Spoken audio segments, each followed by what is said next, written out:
Imagina un tiempo en el que mi pueblo, Israel, vivía oprimido bajo el yugo de una nación extranjera. Egipto, con toda su grandeza y poder, nos mantenía en una esclavitud tan brutal que apenas podíamos levantar la vista hacia el cielo.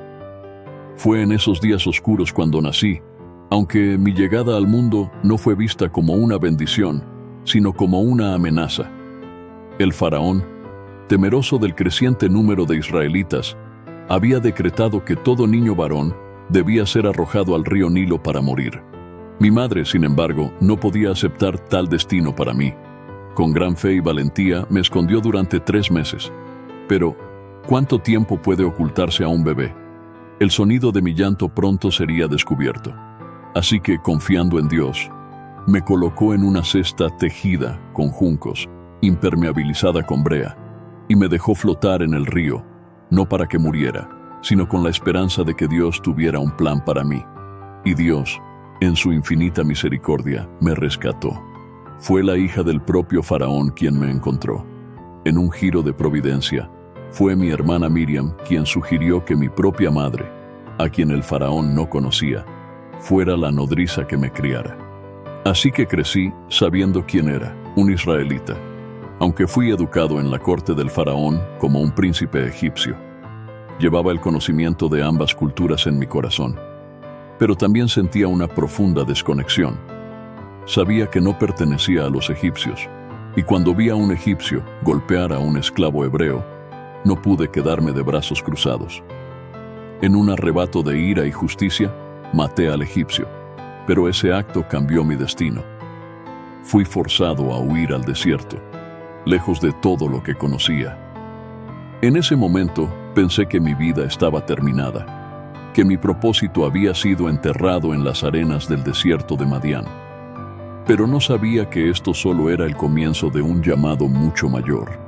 Este fue solo el primer paso de mi viaje, uno que me llevaría a un encuentro divino, un encuentro que cambiaría no solo mi vida, sino el destino de todo mi pueblo.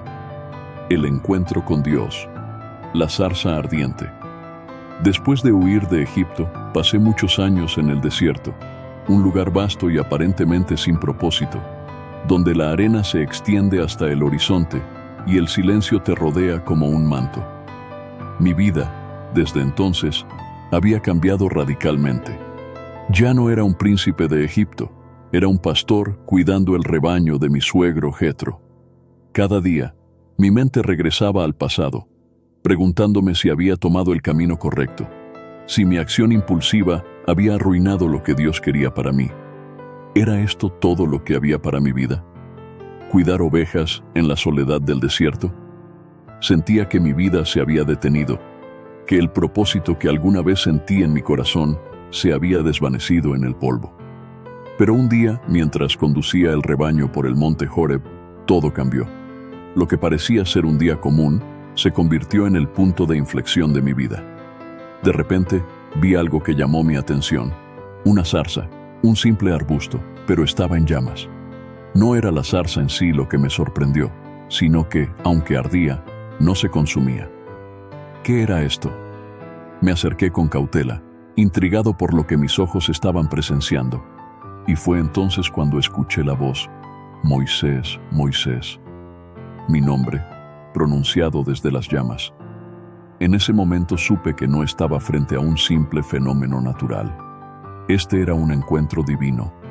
Me quité las sandalias porque entendí que estaba pisando tierra santa.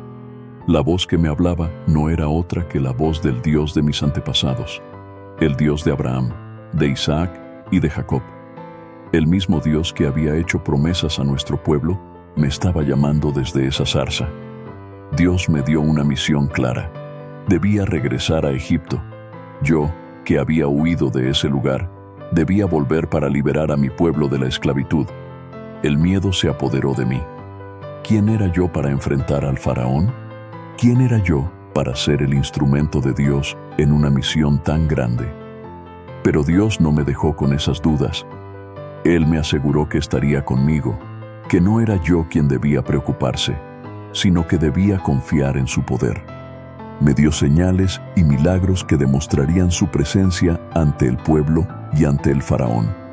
Me sentí abrumado, pero también supe que este era el llamado para el cual toda mi vida me había estado preparando.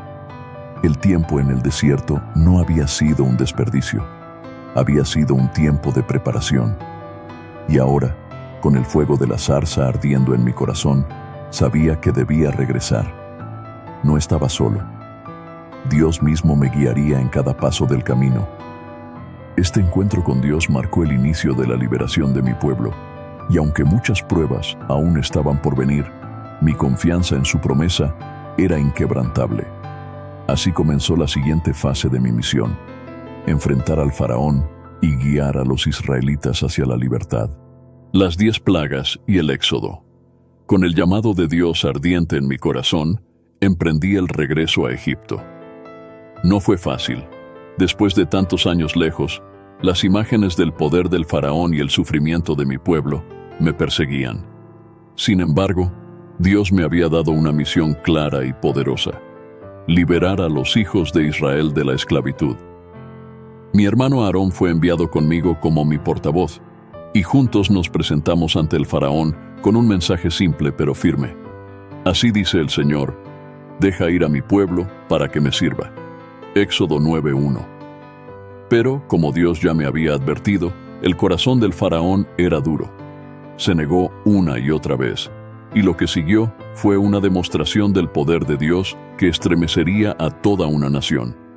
Dios envió las plagas a Egipto, cada una más terrible que la anterior. La primera convirtió el agua del río Nilo en sangre, y con ello, la vida en Egipto empezó a trastornarse. Luego vinieron ranas que invadieron las casas, el ganado y los campos. Una plaga de piojos y mosquitos. Una invasión de moscas. La muerte del ganado egipcio. Dolorosas úlceras en la piel de personas y animales. Granizo devastador que destruyó cosechas. Langostas que acabaron con lo que quedaba de los cultivos. Y una oscuridad profunda que cubrió toda la tierra por 3 días.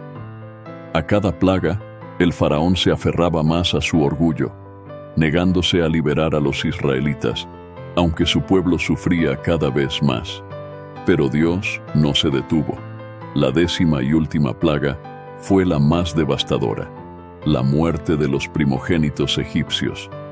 Esa noche, el ángel de la muerte pasó por todo Egipto, y los primogénitos de cada hogar, desde el hijo del faraón hasta el del siervo más humilde, murieron. Pero Dios protegió a su pueblo. Los israelitas marcaron los dinteles de sus puertas con la sangre de un cordero, y el ángel de la muerte pasó de largo sobre sus casas. Esa noche, el faraón, quebrantado por el dolor, finalmente cedió. «Váyanse», ordenó. «Tomen a sus familias, su ganado y todo lo que tienen, y vayan a servir a su Dios». Éxodo 12:31. Esa fue la noche del éxodo. Más de 600,000 israelitas salieron de la tierra de Egipto, no como esclavos, sino como un pueblo libre, guiado por la mano poderosa de Dios. Sin embargo, la historia no terminó allí. Mientras huíamos, el faraón, lleno de ira y arrepentido por haber liberado a su fuerza laboral, cambió de opinión. Reunió su ejército y nos persiguió hasta el borde del Mar Rojo. Nos encontrábamos atrapados. Delante de nosotros, las aguas intransitables, y detrás, el ejército más poderoso de la época. En medio del miedo y la desesperación, Dios me habló nuevamente. «Extiende tu mano sobre el mar». Y así lo hice. Ante los ojos de todo mi pueblo, Dios partió las aguas del Mar Rojo. Caminamos por el lecho seco del mar, con las aguas levantadas como muros a ambos lados. Cuando cruzamos al otro lado, los ejércitos egipcios intentaron seguirnos, pero Dios cerró las aguas sobre ellos, destruyendo a todos los perseguidores. La victoria fue completa y la liberación definitiva. Dios había sacado a su pueblo de la esclavitud con mano fuerte y brazo extendido. El éxodo fue solo el principio de una nueva etapa, pero también nos enfrentó a nuevos desafíos en el desierto. Dios tenía más lecciones que enseñarnos, y la libertad no era solo física, sino espiritual. El pacto en el desierto, Moisés y la ley de Dios. Después de la gran victoria en el Mar Rojo, mi pueblo y yo nos adentramos en el desierto, libres por primera vez en generaciones. Pero la libertad trae consigo nuevas responsabilidades y desafíos. El desierto es un lugar hostil, y pronto el entusiasmo de la liberación fue reemplazado por quejas y dudas.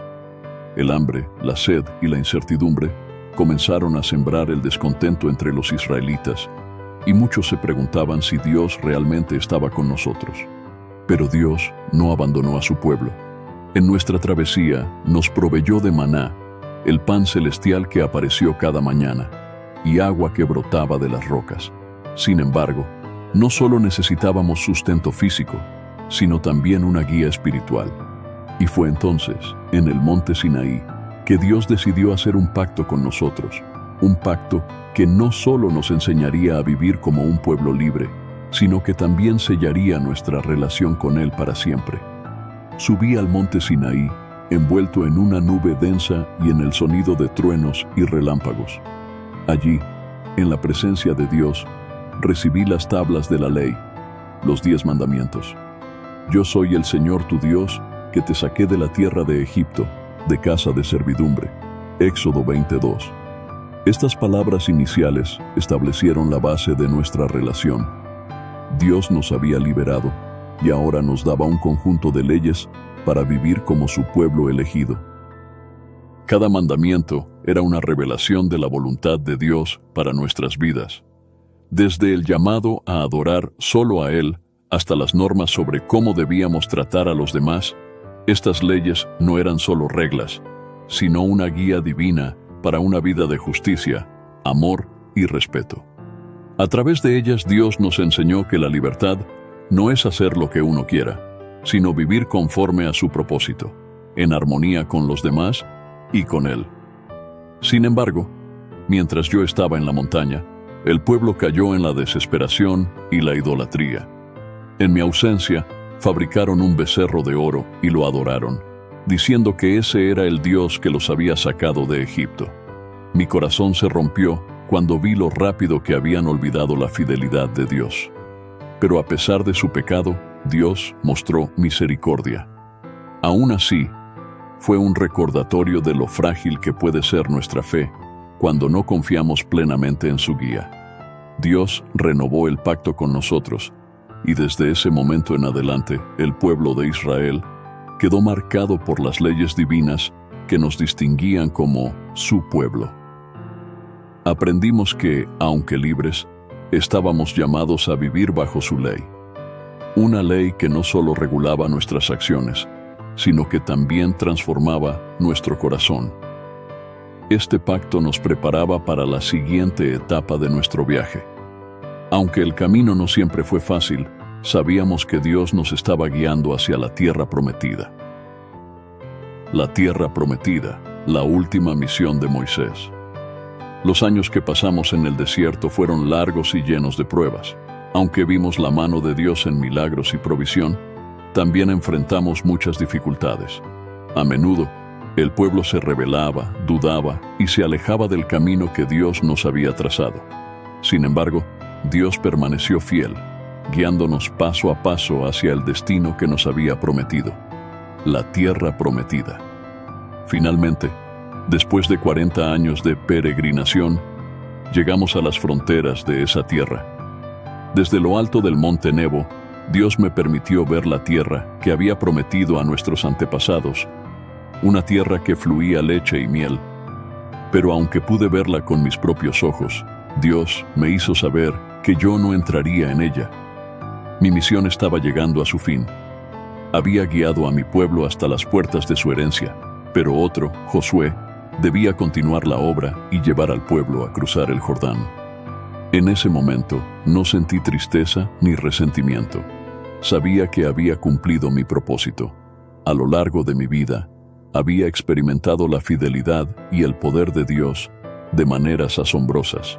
Desde el rescate milagroso de las aguas del Nilo hasta la liberación de mi pueblo y la entrega de la ley, había sido testigo de cómo Dios cumple sus promesas.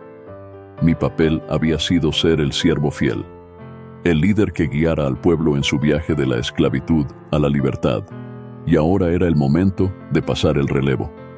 Antes de partir, reuní a todo el pueblo y les recordé lo que Dios había hecho por nosotros. Les exhorté a seguir sus mandamientos, a no olvidar nunca las obras que había realizado en su favor. Les recordé que su amor y misericordia eran infinitos, y que aunque yo no estaría con ellos, Dios seguiría guiándolos. Mi última misión fue bendecir a la nueva generación, encomendarles su futuro en las manos de Dios y dejarles con la certeza de que Él nunca los abandonaría. Así terminó mi vida terrenal, pero la historia de la fidelidad de Dios continuó con mi pueblo. Queridos hermanos y hermanas, hemos llegado al final de este video, pero no al final de nuestro viaje juntos. A lo largo de esta reflexión, hemos visto cómo Dios obra en nuestras vidas, guiándonos, sanándonos y dándonos lecciones poderosas para vencer cada desafío, incluidas la soledad, las luchas y los ataques visibles e invisibles.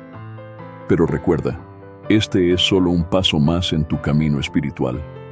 Te invito a que sigas acompañándonos en tiempo de oración, donde cada video está pensado para fortalecer tu fe, ayudarte a conectarte con Dios y brindarte herramientas bíblicas para enfrentar cualquier situación. Si este contenido ha tocado tu corazón, compártelo con alguien que también necesite un mensaje de esperanza y renovación espiritual.